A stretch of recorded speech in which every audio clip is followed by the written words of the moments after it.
Welcome.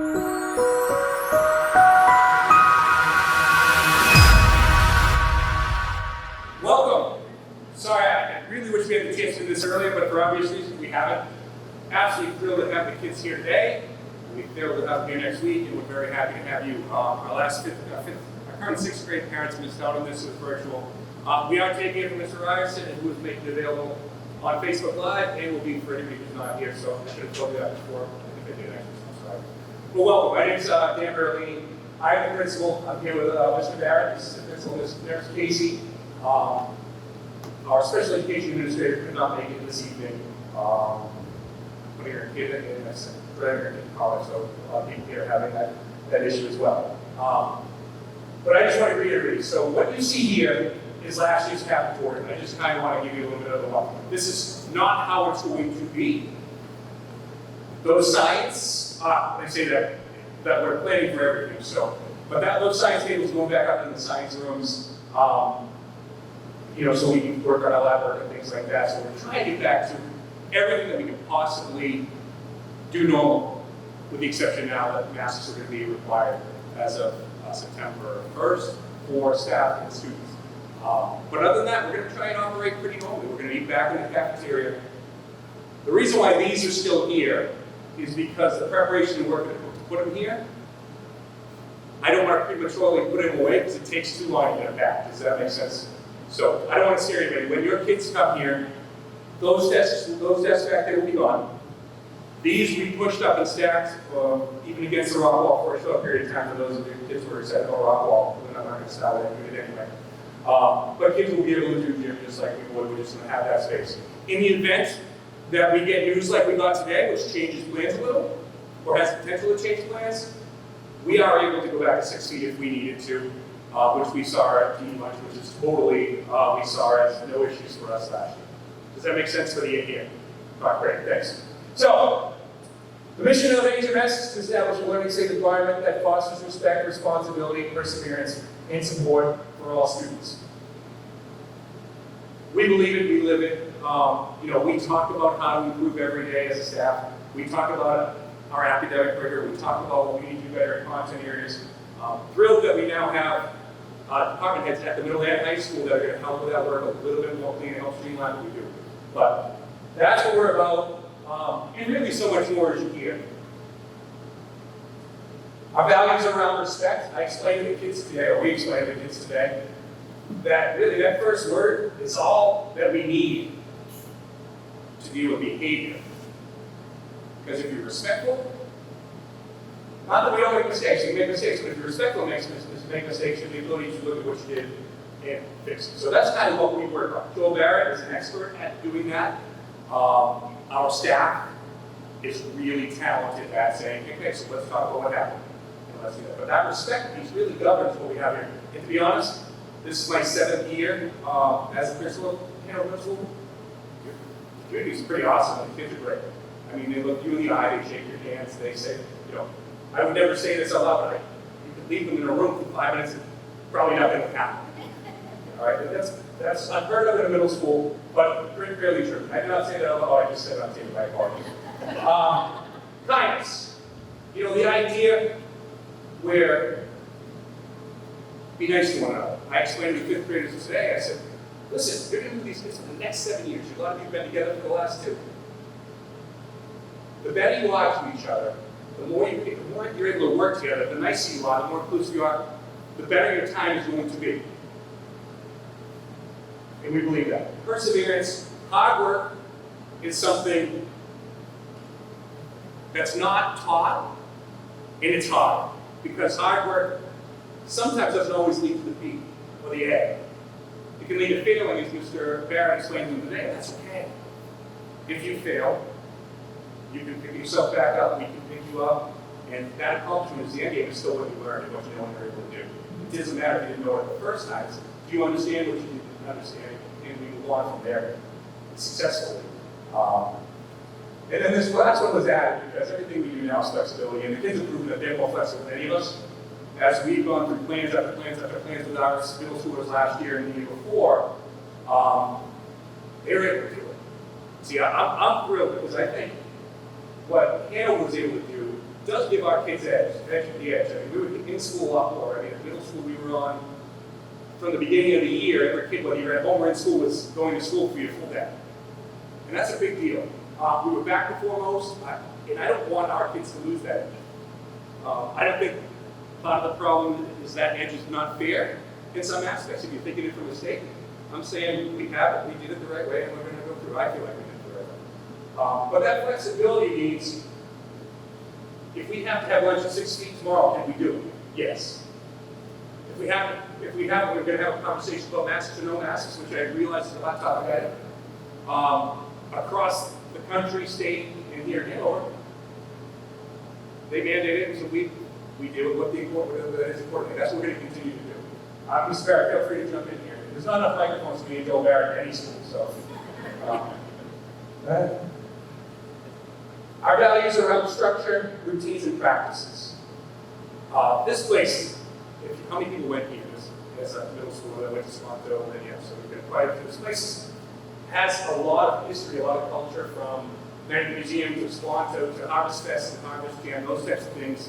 And Mr. Shue has left us, but we're going to try and see how we can continue on with that home troop and those shows that really highlight a talent and a skill of kids that's not consistent with many other high schools, just like our band that we need to get back to.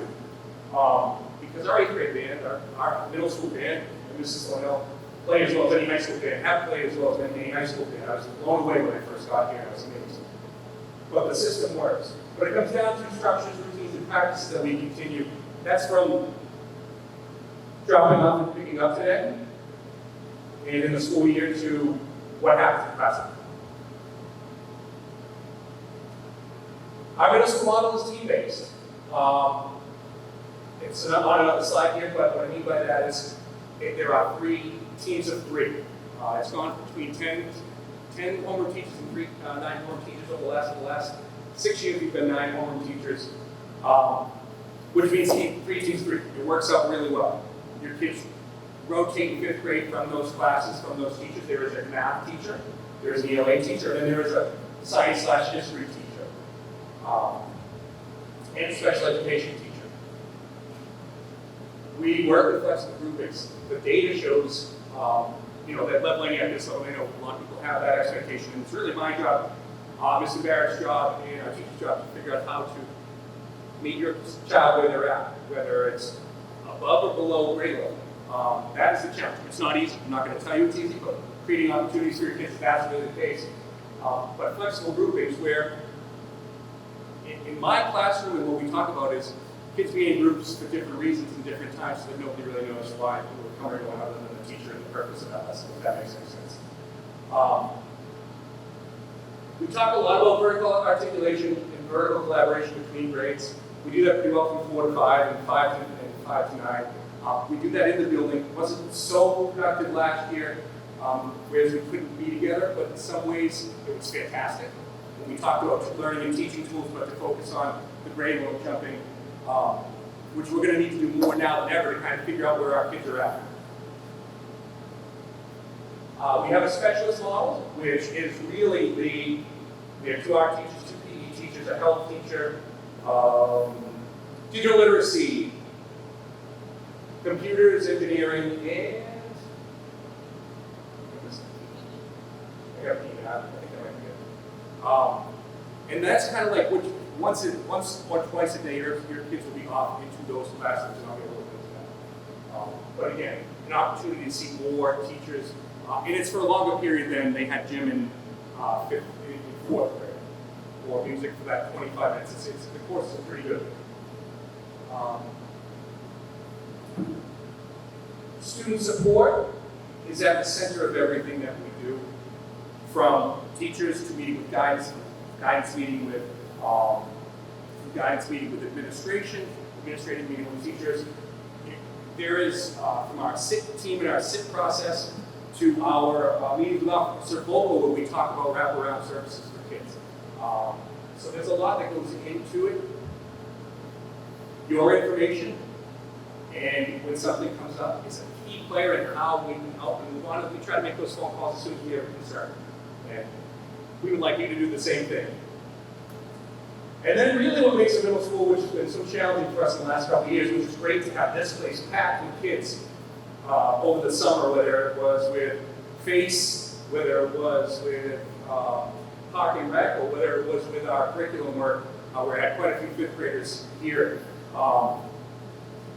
There was between 400 and 500 kids in this school district summer, and it was pretty fun to see and exciting. But those extracurricular activities are what make middle school. If you have another student here with, like many of you do, cross country is huge. We have 800 kids in the school. There are 150 to 200 kids in cross country. And the best part about cross country, we talk about all the time, our goal each year is to improve ourselves. But the best part about cross country is you're working on improving yourself. We don't have use of this gym all the time, not because of this, but because the high school takes it, or even our field. So some of that stuff is more challenging. But the cross country meets that we have are so well attended. There's 150 kids and 250 parents, highlighted by an end of the year race put on by our team and our FACE program. Kelly Marks does amazing work. HMS philosophy, community, obviously communication. We have an open door policy. I'd rather know about anything, and we try and get that stuff out to you as well. I feel like sometimes it's too much, sometimes it's not enough, and everybody here has a different opinion on what that is. My piece is I don't want it to be not enough. So we try to communicate all of it. I guess Matt Barrett in our central office is amazing at it, and we try to model after that. The sense of community here is pretty amazing, so it's part of what makes this place work. And you know, when we talk about growing kids, it takes a village, there's no doubt about it. Development of identities. This is that age.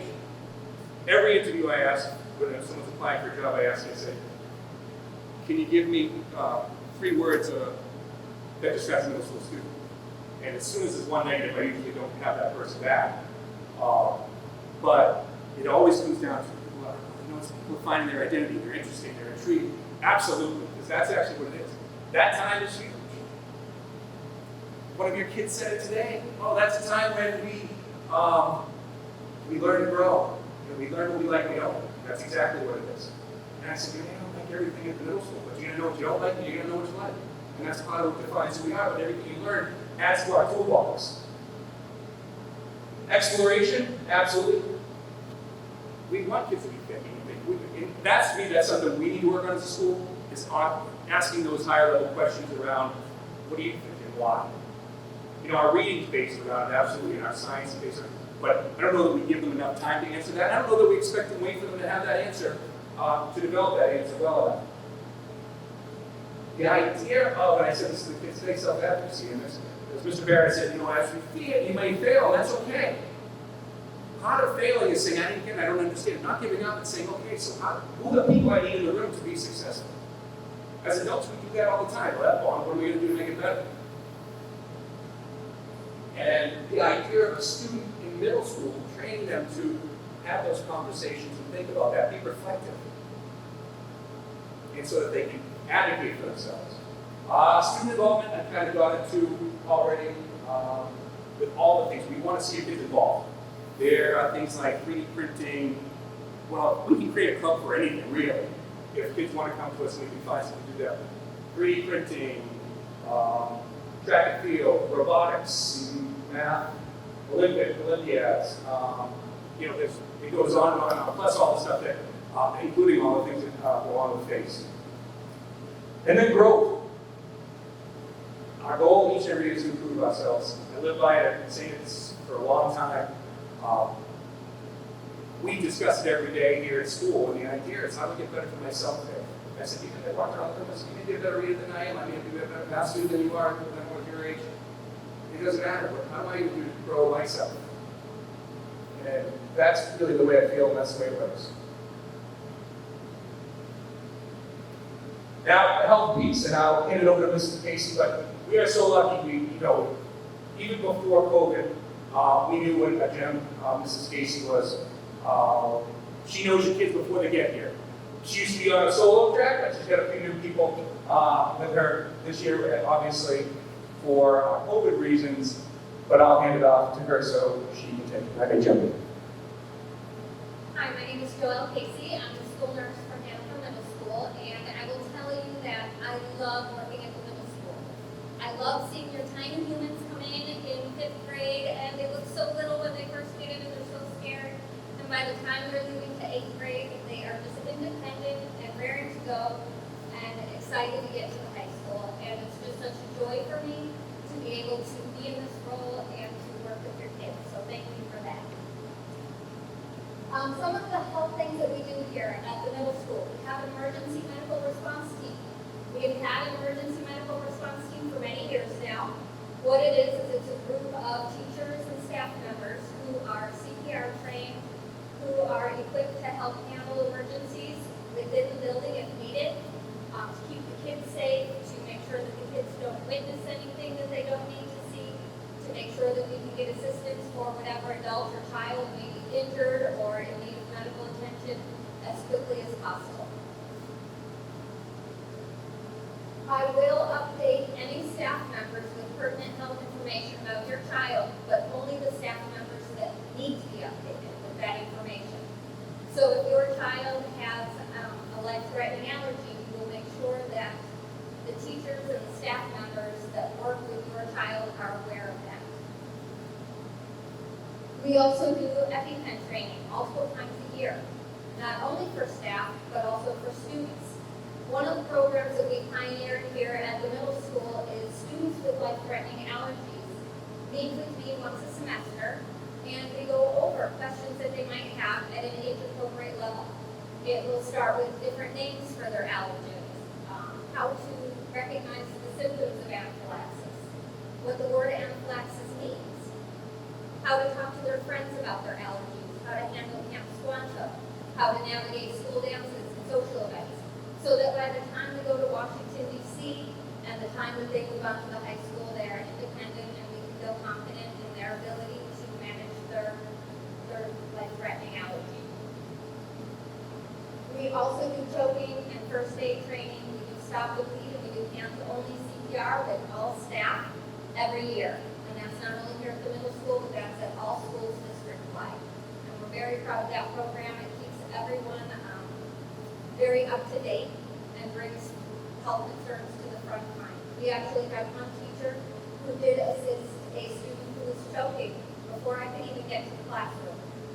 And she did the Hanover maneuver, and it was an amazing thing to see all that training pay off.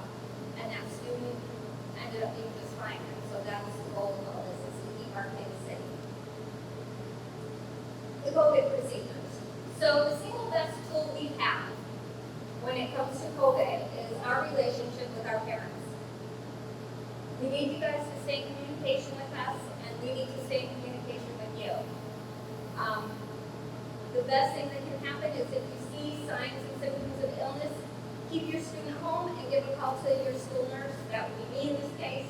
But if you have kids in a different school, make sure you reach out to those school nurses as well.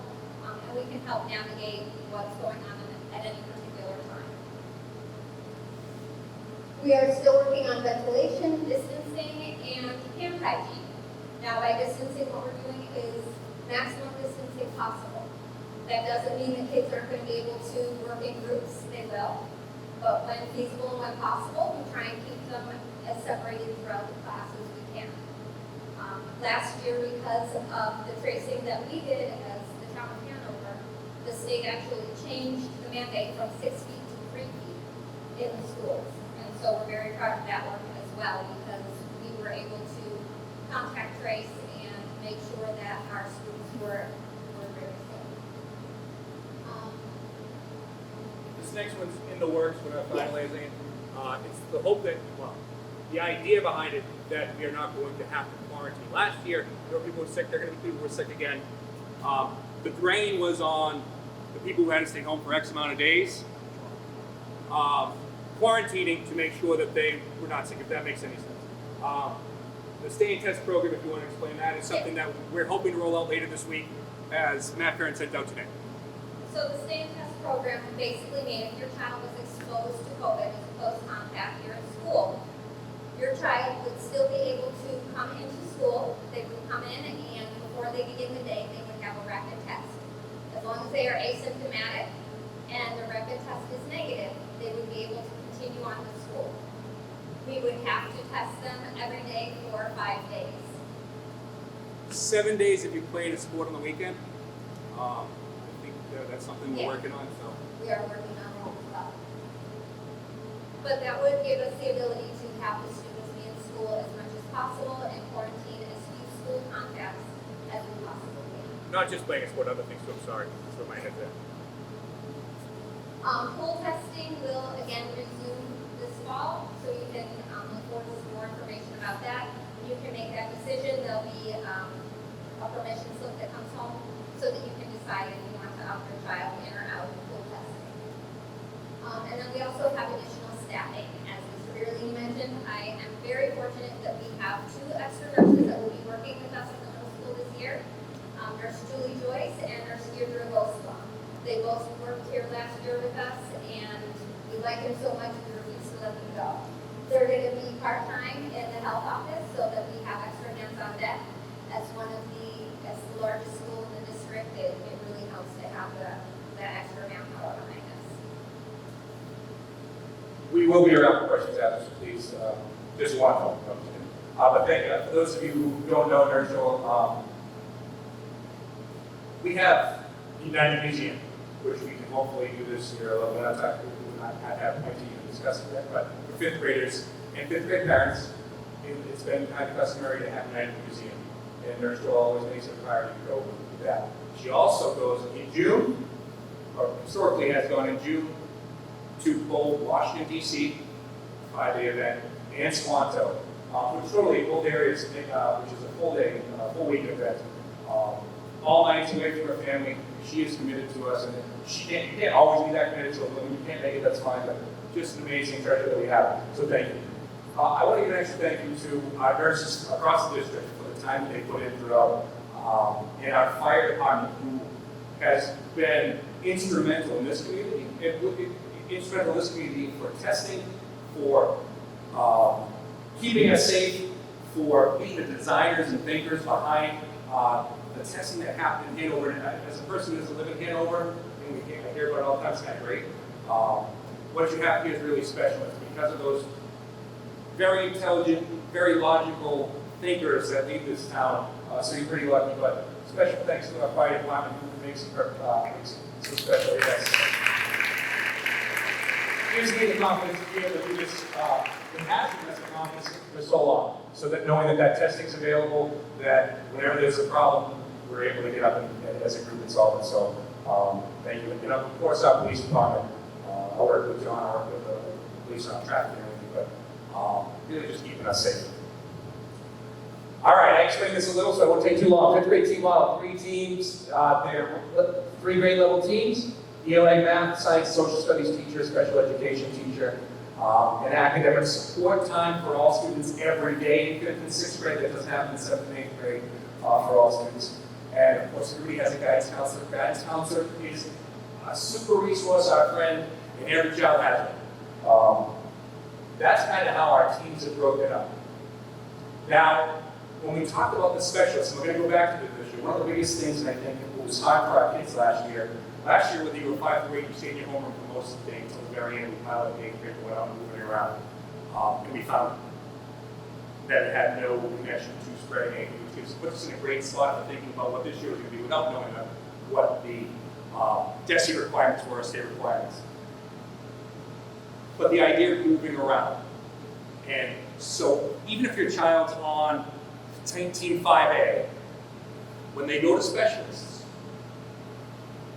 they'll be able to be with somebody from any team, and that rotates around every term. So they could be in a phys ed class with their best friend Billy, and then be with their best friend Timmy from music. That makes it so much better for kids to really think about and understand how. As far as lunch going to start, we're going to be in assigned seats at all grade levels to start. What I said to the kids today was, with freedoms come responsibilities. The more respectful and responsible you are, the faster we get to move our seats, if that makes any sense. But for right now, for the first month, it's definitely the first month, We're going to be in homerooms specifically. I don't know if we're going to have exact assigned seats. We're still in the process of discussing what their seating looks like. But that's how it's going to start. My hope with fifth grade on a non-COVID year from prior is generally by Christmas, we're hoping that those students are up and ready to go in, and then they get to check, choose where they want to sit with a group of friends. And one thing we watch out for there is that we make sure, as we say to the kids, Mr. Barrett, excellent, listen, this doesn't work unless everybody here is included. So make sure everybody here is included. And that tends to work. There are some conversations that go along with that. And maybe sometimes some administrative or guidance council conversations go around that. But for the most part, like I said, we've got fantastic kids. And we would recognize that a person sitting by himself, the same time sit with us, where kids will move, we've seen it happen numerous times. Specialist offerings, physical education, health, computer technology, digital literacy, chorus, general music and band, and math exploration. There is some band information that is on here if you want it before you go. Our band program kind of took a hit last year by not having fifth and sixth graders be able to have access to a rent instrument, which when you couldn't be sure you're going to play. Not a good spot to put that. So, again, generally, historically, band and handling has been a big deal. And kids can play. So we'd love to see that get back. If you're interested, the way that it works in 6th, 7th, and 8th grade, and this will be available online for those who want to know. The way that it works in 6th, 7th, and 8th grade is, and even 5th grade is, you choose an instrument, and instead of music, you go to, when you generally have music, you go to the band room with Ms. Linnell and practice your instrument. The way it works in 6, 7, 8, well, 7 and 8 this year is, instead of exploratory classes, which are in the first 2 periods of every day, which is really another sample of each one of those every other day, you go to band. Our band usually has, at each grade level, between 40 and 60 kids at each grade level. And that's usually closer to the 60 plus side. We currently have like 25. So it's really something we're looking to rebuild. And if there's anybody who can do it, this is the one that was awesome. And our kids who played last year, I saw them already band camp this year, last week, and they're off and running. In theory, this is what a schedule looks like. This is a lot more simple. Your kids are going to get this giant schedule that has 1,000 things on it. Don't stress. Please do not stress about that. Very simple for us to follow. That's the work we do with kids. That is the absolute work we do with kids to grow up, understand it, organize themselves, and that's part of the process. We don't let anybody, there's nowhere to go if a kid doesn't know where they're going. Every class is attended, so they're looking for those. So it's really not one of those things where we worry about that all that much. And our teachers, 5th grade teachers are great at getting them there every time we switch classes. Just so you can point out, what we did a couple years ago, the math science, the math and ELA block in a traditional 5th grade at elementary school would generally be a little bit longer. So of course we use science and social, there'd be less science and social studies at those schools in theory. Our focus across the board is with reading and writing. So every subject area has that, but we did increase our math and our ELA time from 50 to an hour and 10 minutes every day.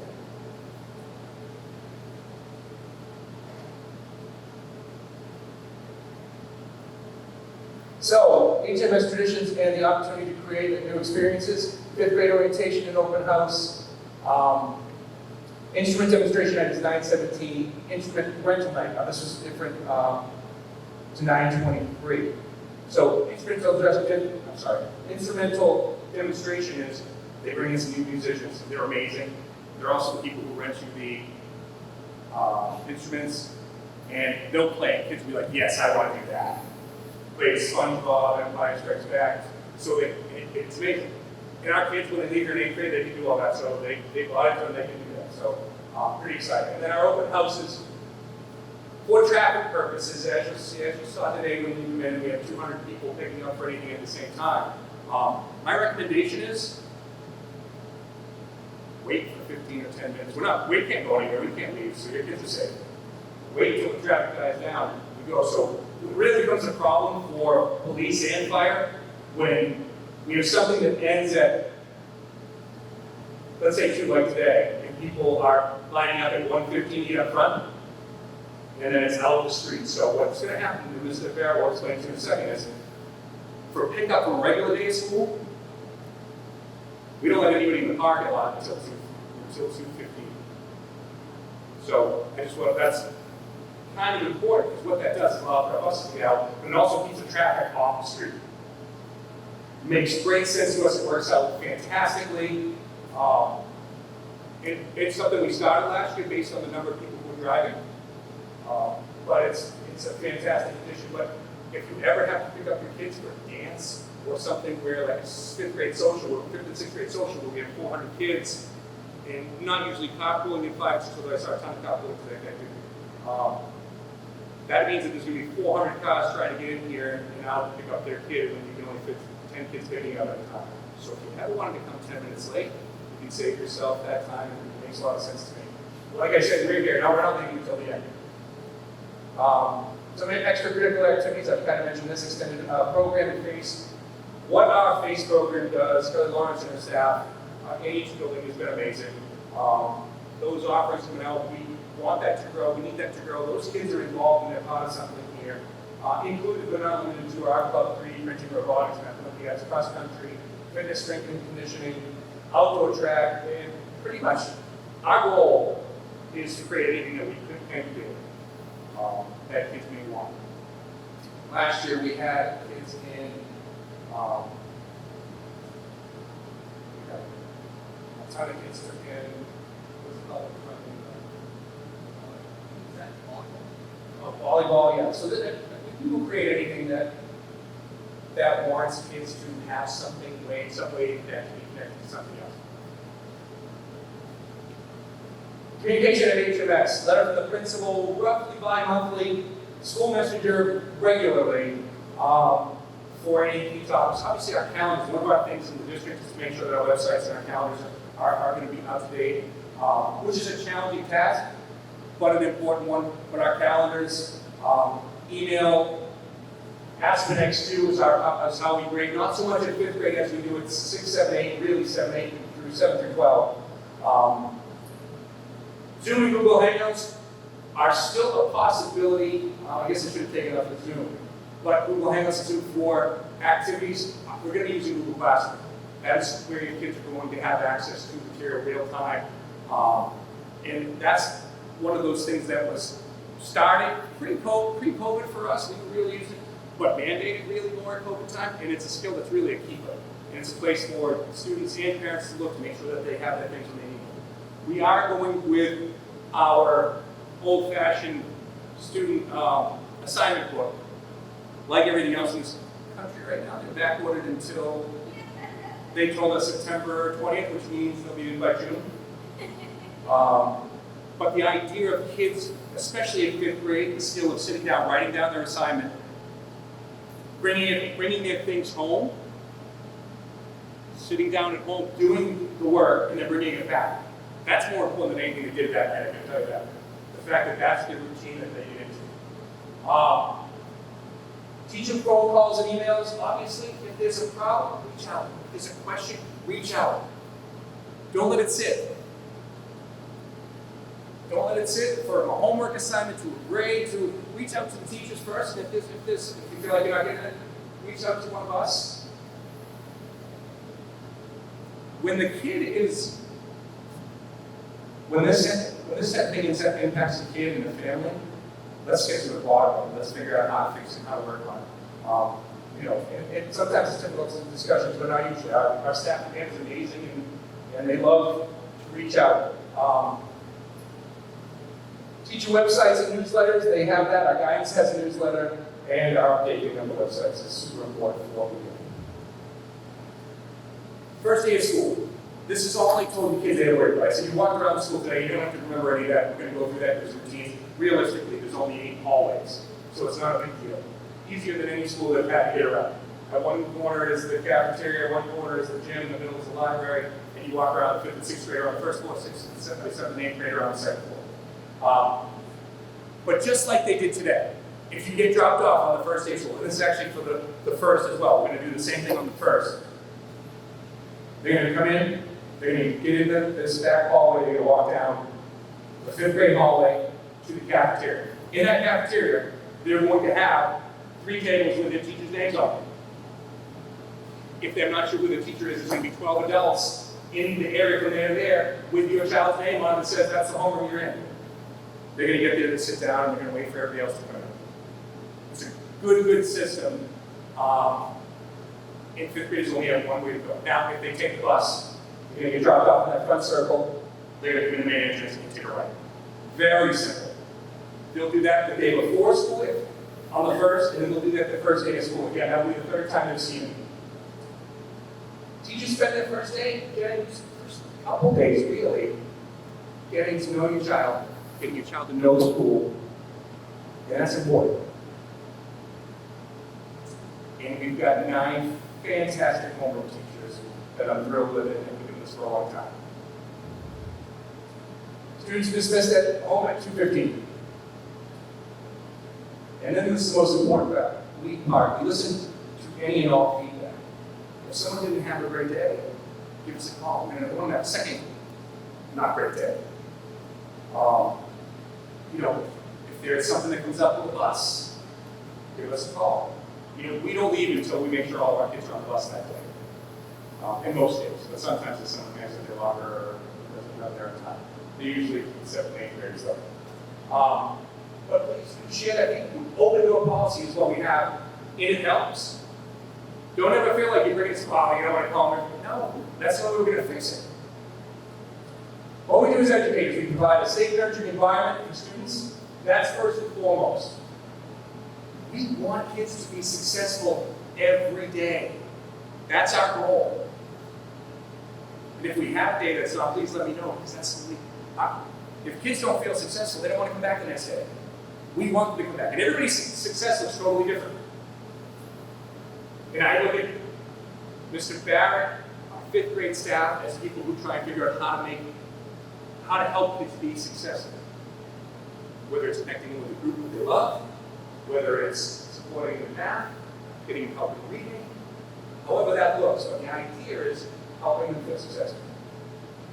They create experiences. You will not find a middle school around that has teachers who create experiences from Harvest Fest, and I don't even know if you guys know what that is, but Harvest Fest to Night at the Museum to Swanto, where almost the entire 6th grade staff spends a week away from their families outside in wildlife to have their kids have the best time of their lives.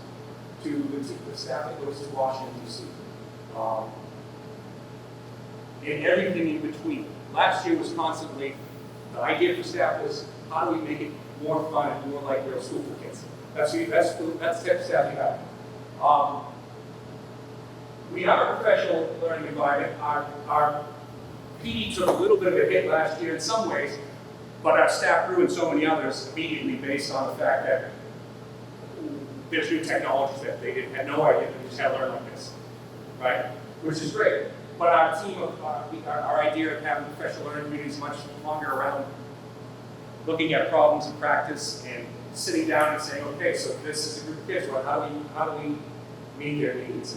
And what training do we need to be better at teaching reading?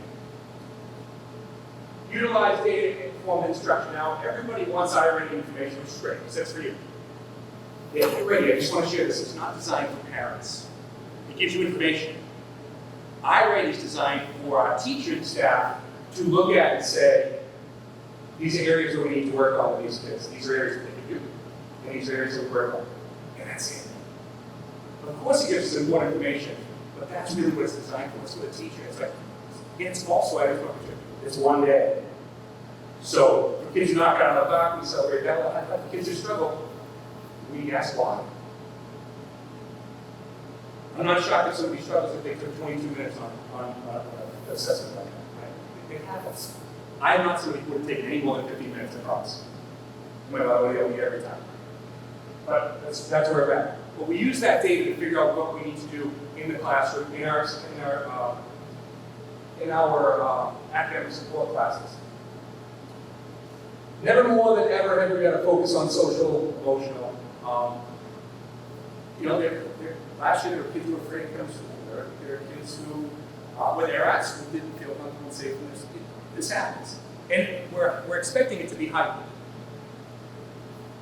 Some, if you're sitting at a first or second grader who doesn't know how to do school yet because they missed kindergarten, half kindergarten in the first grade year, that's a big deal.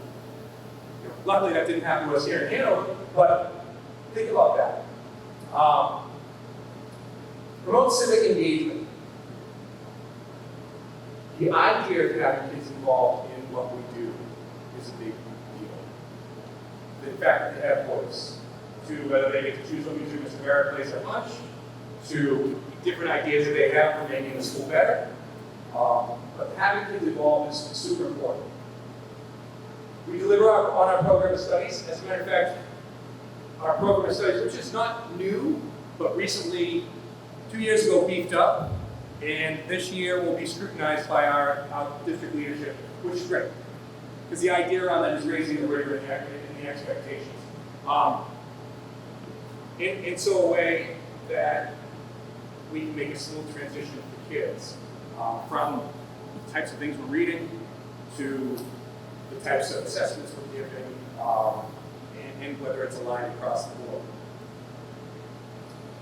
And then, like every year, we're looking to go from good to great. This place, we tell the kids, this place is really good. It takes a lot of work to get from good to great.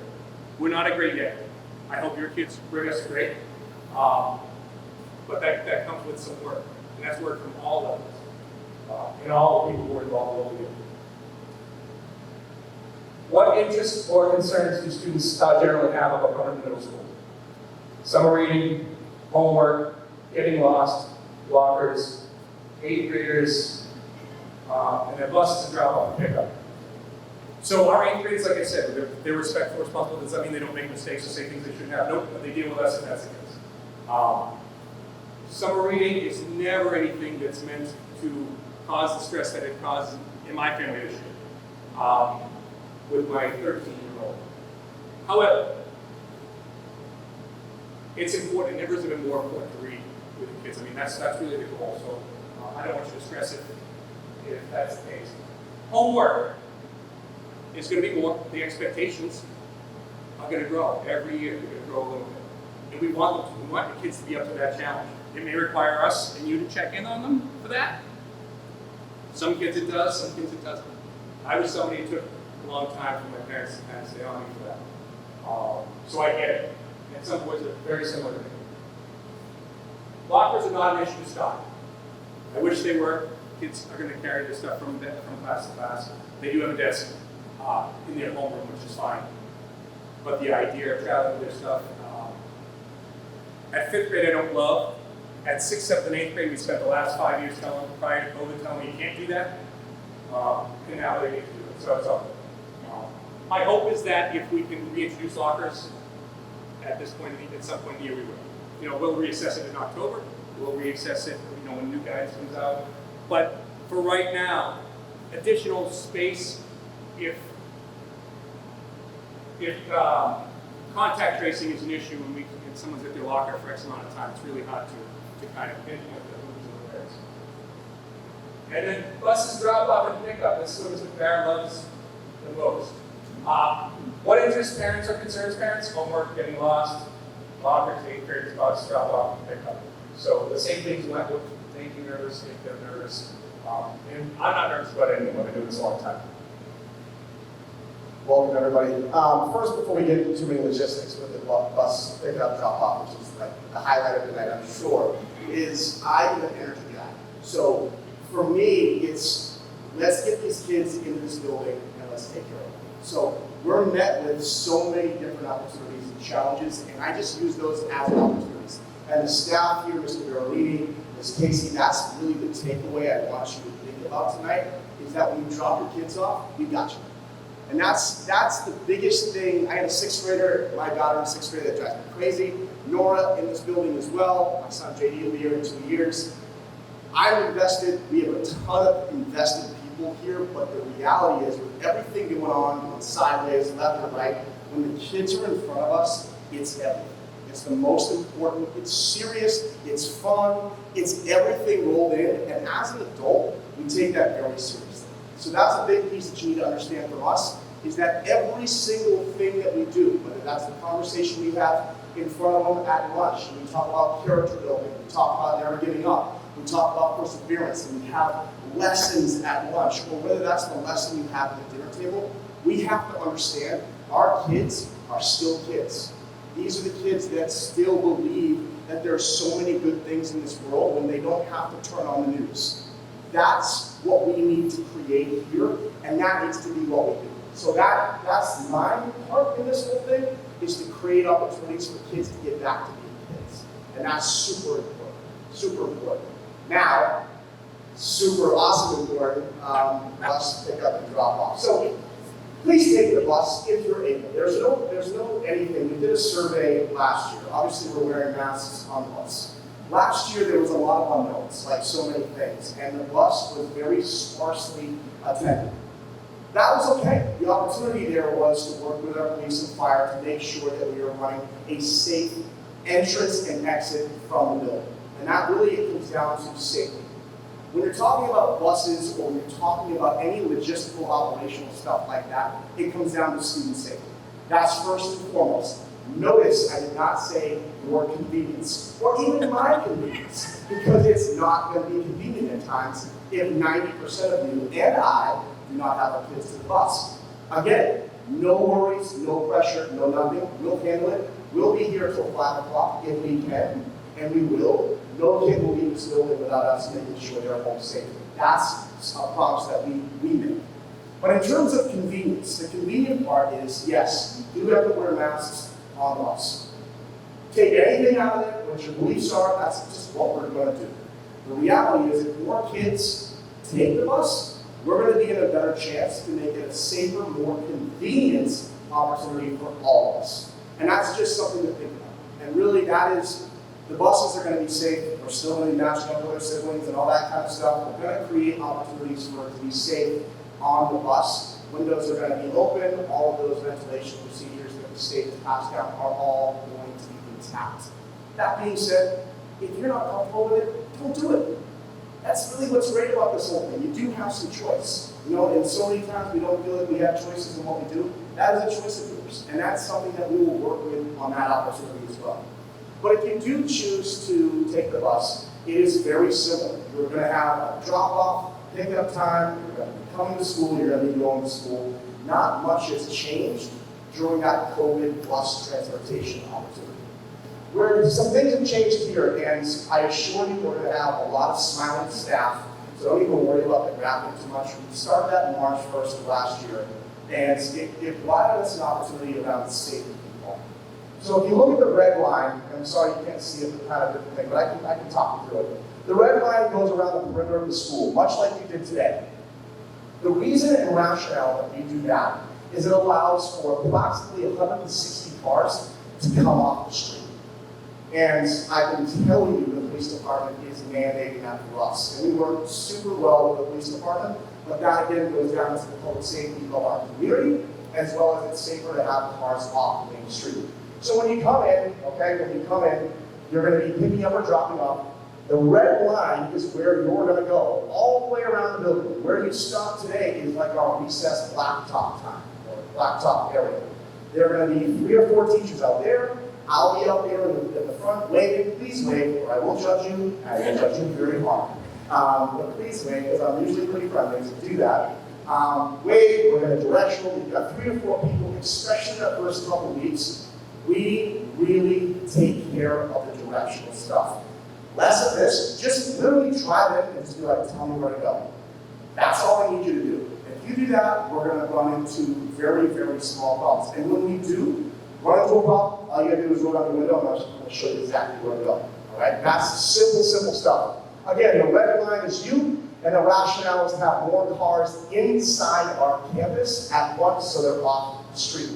Now, say if you have younger and older siblings, how do we take care of that? We take care of our youngins first. All older siblings go with their younger sibling. Example, 8th grade boy has a 5th grade sister. 8th grade boy goes to the 5th grade drop-off or pickup. It's a very simple thing. The teachers now know this very clearly. Also, again, for your convenience, doesn't allow for 2 different drop-off points for you. And again, it has fifth graders and younger kids going to their homeroom, which I believe is a little easier in terms of that transition. The internal piece, the blue stars, that's in front of the school. The buses will be dropped in there, but the buses are out here before any car comes in. So don't try sneaking into that parking lot. I will have an awkward conversation with you. Tap, tap, tap. I know your name, and I probably know your kids, and probably where you live. Don't do it, okay? That's just a fact. But the reality is the blue, the interior, is for the 6th and 8th grade. All right, 6th and 8th grade. And that's just another opportunity to divert cars. Again, that provides us probably another 40 to 60 cars inside our campus, which just allows for better things. So don't fret about this. I think the feel about what Ms. Birolini and I were talking about today with the kids, you don't need to remember any of this. Pick up the phone, call us, send us an email. Just show up and just wave and have a smile on your face, and we'll tell you where to go. The first couple weeks, we are going to be focused on getting your kids to smile. I don't care if they're with a mask or not a mask. We're going to get you excited about 5th grade. We're going to get you excited about being a kid again. And that really is all that I'm focused on. And then after that, all the routines and other things, once that trust is built, once they feel better about themselves, everything gets washed away. We've been doing this a long time now. This isn't our first rodeo with this. It does work. You'll be anxious messes. You'll be disasters. That's just what it is. Your kids will be fine. We got that. And when you have that time where you feel like your anxiety is taking over, just pick up the phone, call me. I'll talk you down. They'll have a resolution. So that's my part, but really super, super excited. I don't care what you read about. I just want the kids to be back in the hallways. I'm so excited that this isn't our lunchroom anymore for right now. This was intense for a little bit, but it worked. Again, it's safe. The kids are coming back. We're super excited. So thank you for coming today. Appreciate it. That's right. How do you print a judge when you do claps? That's what I want to know. The only thing that I'd like to add is really important to this system that we have is that whether you're dropping off or picking up, you can pull all the way up. If that makes any sense. The more people who pull all the way up, the more people can get out at one time, the less, the quicker you're out of here. And so if mine, like for instance, and it's always an awkward place because the person here stops and then my kid goes over this way and it's nobody's fault, but if everybody can pull up as far as you can, the kids can walk. They can handle that. And they're going to walk up to the next space. And that's whether you're dropping off or picking up. So please do that. The other piece is, we don't have before school in theory, but based on traffic, and we're going to start off with it this year too, at 6:45, we're going to have the ability to have kids come in with a staff member here to guide them, if that makes any sense. And at 7:15, it's go off just like the rest of the school and does. But that's going to be what we're going to be doing. So if you need that as a resource. But again, if 50% of people or 55 to 60% take the free buses that we provide, traffic becomes tremendously easier for all of us involved. And I found no reason last year, safety-wise, that somebody on the bus was next to somebody else sick. Definitely not in the middle school, I don't know anywhere else.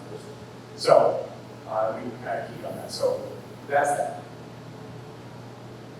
You need to know our goal is to have fun while providing meaningful learning experiences. Focus on connecting with, supporting with all learners. Again, making sure that every kid's successful. And if you don't feel like that's the case, give us a call. Say, Ms. Birolini, you said you're going to do this, but my kid's not feeling so successful. I mean, please, because we're missing that. Staff is super talented. They're a balanced teams of different individuals and nationals. It's really a good setup that we have here. We're pretty lucky.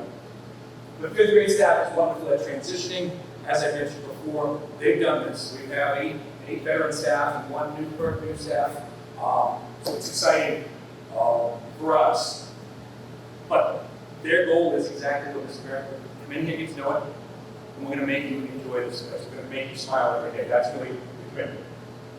We have high expectations, and we're committed to making the best out of any situation.